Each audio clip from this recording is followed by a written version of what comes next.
बिस्मिल्लाहिर्रहमानिर्रहीम। अस्सलाम वालेकुम मेरी क्लास। बेटा आज मैं आप लोगों के साथ आपका चैप्टर नंबर 9 जो कि है एरिया और वॉल्यूम वो डिस्कस करने वाली हूँ। Exercise 9.1 that is totally based on Pythagoras theorem. ये मैंने थ्योरम आपको जो है वो स्टार्ट में बताया था। पिछले हमारे लेक्चर में जो है वो हम डिस्कस कर चुके हैं, जिनके थ्रू हमने ट्रिग्नोमेट्रिक रेशियोज फाइंड की थी। ठीक है, according to the right angle triangle हमारे पास जब भी एक राइट एंगल ट्रायंगल होती है बेटा, ये याद रखिएगा कि 90 डिग्री के जहाँ पर 90 डिग्री का एंगल बन रहा है उसके ऑपोजिट में हमारे पास हमेशा हाइपोथेसिस जो है वो मौजूद होता है। ठीक है, और यहाँ पर अगर 90 का है तो ये एंगल हमने देखा था वो है थीटा। ठीक है, तो थीटा और 90 डिग्री के दरमियान हमारे पास हमेशा बेस आती है। ठीक है, सेम एज हमारे पास अब उसकी ऑपोजिट साइड एक रहेगी है दैट इज परपेंडिकुलर। तो याद रखने के लिए कि 90 डिग्री के एक एंड पर बेस है और एक एंड पर परपेंडिकुलर है, लेकिन बेस कहाँ है वो थीटा के साथ अप्लाई होगी। ओके, तो हमारे पास फार्मूला जो है हमारे पास ये इसके अकॉर्डिंग ए जो है वो स्मॉल है, ये वाली साइड का नाम है, इसके अकॉर्डिंग स्मॉल बी यहाँ है और सी ये है। तो अगर हम अपना थ्योरम देखें, जो पाइथागोरस थ्योरम है, hypotenuse that is equal to hypotenuse square is equal to base square plus perpendicular square.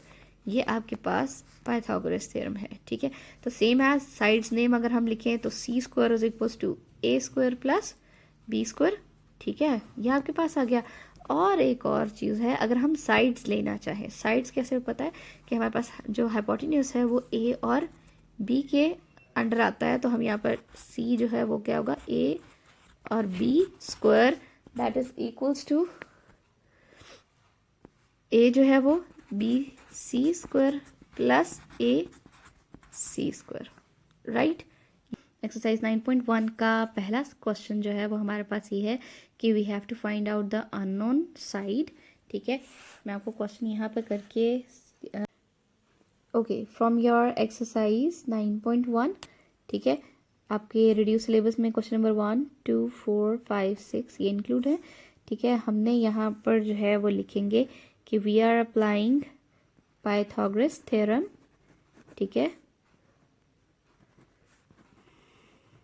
ये we are applying Pythagoras theorem according to the theorem C square is equals to A square plus B square. C square की value unknown है, ए की value हमारे पास 8 centimetre square plus 6 centimetre square that is equals to 64 centimetre square and 36 centimetre square. तो ये बनेगा 100 centimetre square. तो ये आपके पास ये आ गई। अब यहाँ पे लिखेंगे taking square root on both sides right. अब होगा C square is equals to 100 centimetre square. ठीक है, ये कटिंग हो जाएगी, C is equals to that is about 10 square centimetre square. तो क्या होगा 10 centimetre.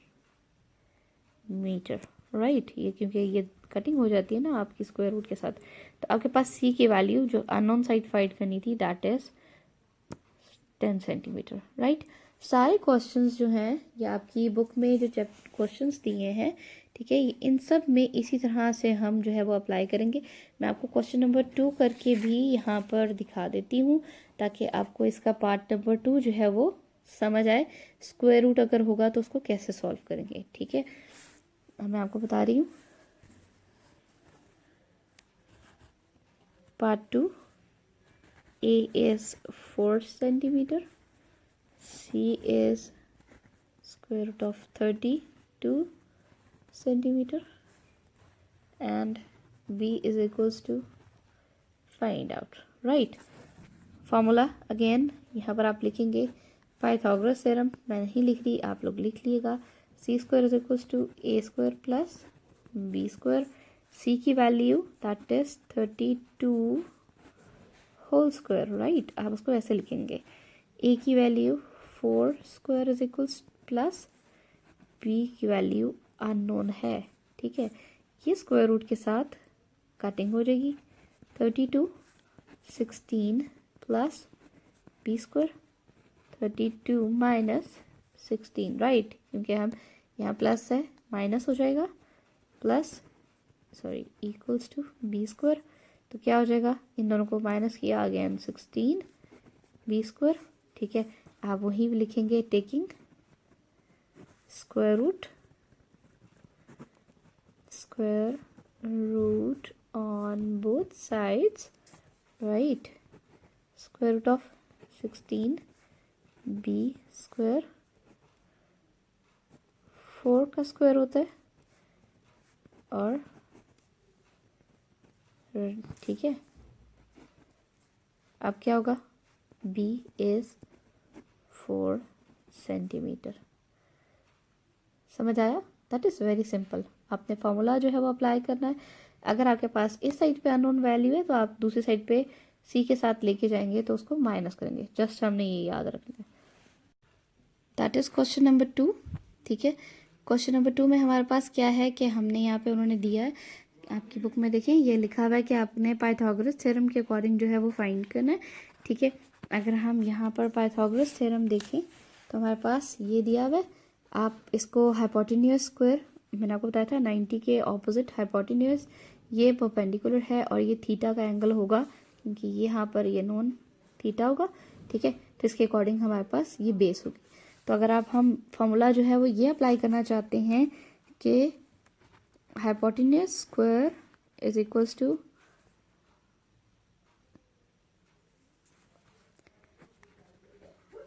Perpendicular square plus base square, तो हम ये फॉर्मूला भी अप्लाई कर सकते हैं।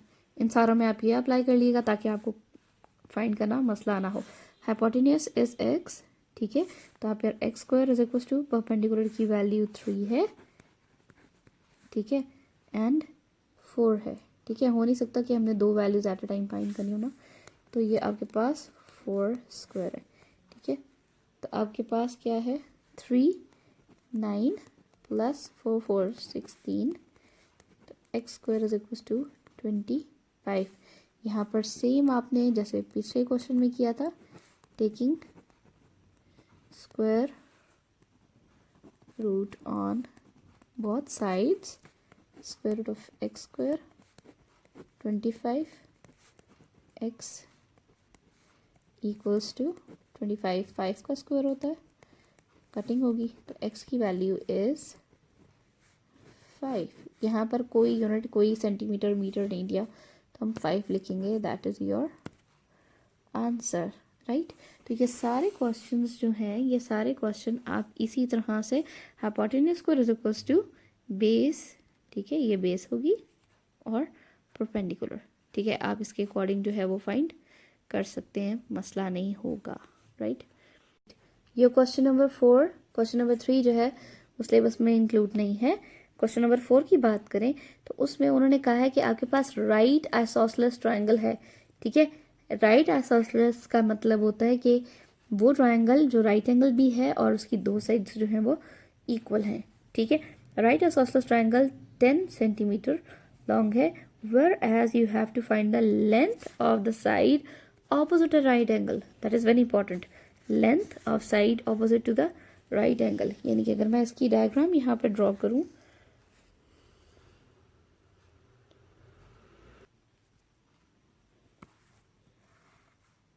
ये मैं इसकी डायग्राम ड्रॉ कर रही हूँ, ठीक है, that is right angle triangle, ठीक है। और जो उन्होंने कहा था कि angle opposite to the length of the side opposite to the right angle, वो आपके पास ये बनता है, ठीक है। यानी कि आपको अगेन हाइपोटेन्यूज जो है वो फाइंड आउट करना है, जिसको मैं लेंथ लिख लेती हूँ, और ये आपके पास आइसोसेलेस ट्रायंगल है तो एक साइड उन्होंने दी है, अगर ये 10 सेंटीमीटर है तो ये वाली यानी परपेंडिकुलर भी 10 सेंटीमीटर होगी। हम यहाँ पर ट्रायंगल को नाम दे देंगे और इसके अकॉर्डिंग हम यहाँ पर लगाएंगे पाइथागोरस थ्योरम।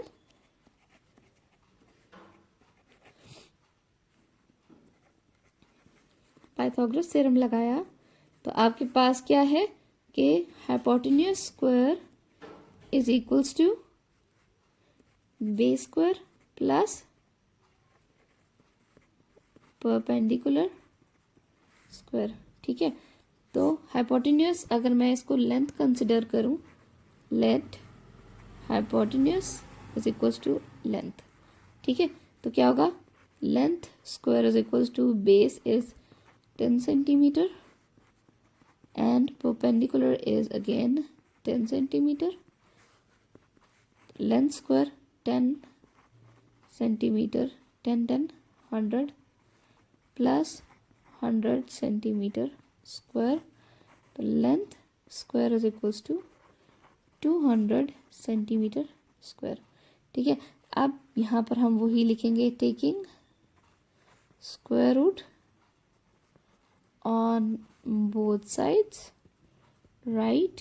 अब क्या होगा कि अगर हमने लेंथ और 200 सेंटीमीटर स्क्वायर लिया तो ये तो कटिंग होगी। अब 200 जो है किसी का स्क्वायर परफेक्ट स्क्वायर नहीं होता, हम क्या करेंगे, हम यहाँ पर आपकी जो प्राइम फैक्टराइजेशन एलसीएम मेथड था वो अप्लाई करेंगे। 200 आपने ये पिछले क्वेश्चंस में किया था। ठीक है, 5 5 1, तो दैट इज वेरी सिंपल। क्या है, 2 2 5 एंड 5 पेयर्स बनेंगे ना। ठीक है, ये पेयर ख़त्म हो जाएगा स्क्वायर रूट के साथ। मैं अब आपको डिटेल में नहीं बता रही अभी के लिए। तो ये आपका ये पेयर और ये पेयर, यानी कि ये 2 और 5 जो है वो बाहर आ गया और ये जो है वो आपके पास बचा। तो लेंथ क्या होगी, 10 square root of 2 centimetre. I hope आपको समझ आ गया होगा। इसी तरह से नेक्स्ट क्वेश्चन अगर हम देखें, नेक्स्ट क्वेश्चन में आपके पास क्या है, the height of equilateral triangle. ठीक है, इक्विलेटरल ट्रायंगल कौन सी होती है हमारे पास, वो ट्रायंगल जिसकी सारी साइड्स इक्वल होती हैं, दैट इज कॉल्ड इक्विलेटर। उनका इसकी हाइट जो है वो 6 सेंटीमीटर है। You have to find out that side. ठीक है, ऑटोमेटिकली क्योंकि ये इसका हाफ होता है इक्विलेटर में, तो हाफ का मतलब है कि ये वाली साइड जो है वो 3 सेंटीमीटर है और इसके अकॉर्डिंग आपको ये जो है वो फाइंड करना होगा। तो ये आपकी triangle A B C D, you have to find out that side. आप यहाँ पर अप्लाई करेंगे पाइथागोरस थ्योरम। ठीक है, मैं नहीं लिख रही जल्दी की वजह से।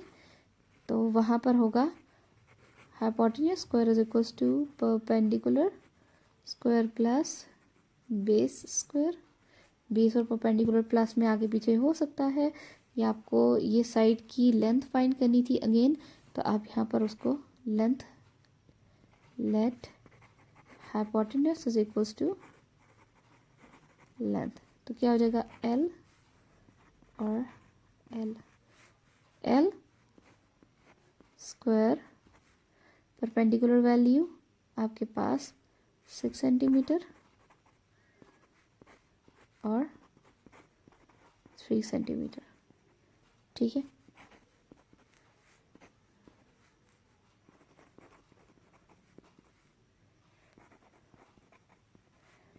अब आप इसको सॉल्व कर सकते हैं।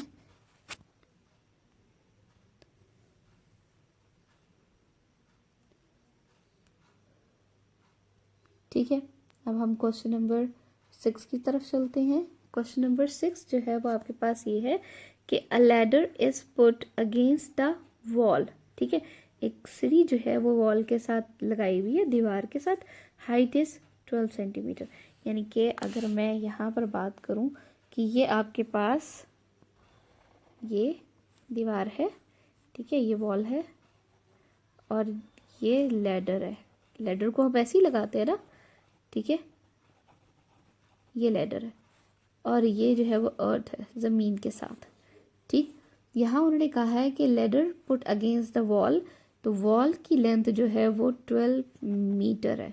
ठीक है, the foot of the distance, the foot of the wall and the foot of the ladder, दोनों का डिस्टेंस जो है वो 9 मीटर है। You have to find the length of ladder, ठीक है, अगेन दैट इज L, ठीक है। आप यहाँ पर ABC लिखे, 90 डिग्री के साथ ही इसका एंगल बनेगा। तो आप यहाँ पर अगेन हेडिंग इसी तरह से देंगे, पाइथागोरस थ्योरम क्या है, hypotenuse square is equals to base square plus perpendicular square. तो आपके पास इसको हम बेस इज 9 एंड 12। अब आप इसको सॉल्व कर सकते हैं, ठीक है। हमने इसको सॉल्व कर लिया, आप इसे सॉल्व करें, आप मुझे बताएं कमेंट में कि आपको ये समझ आया या नहीं आया, ठीक है। Thank you so much.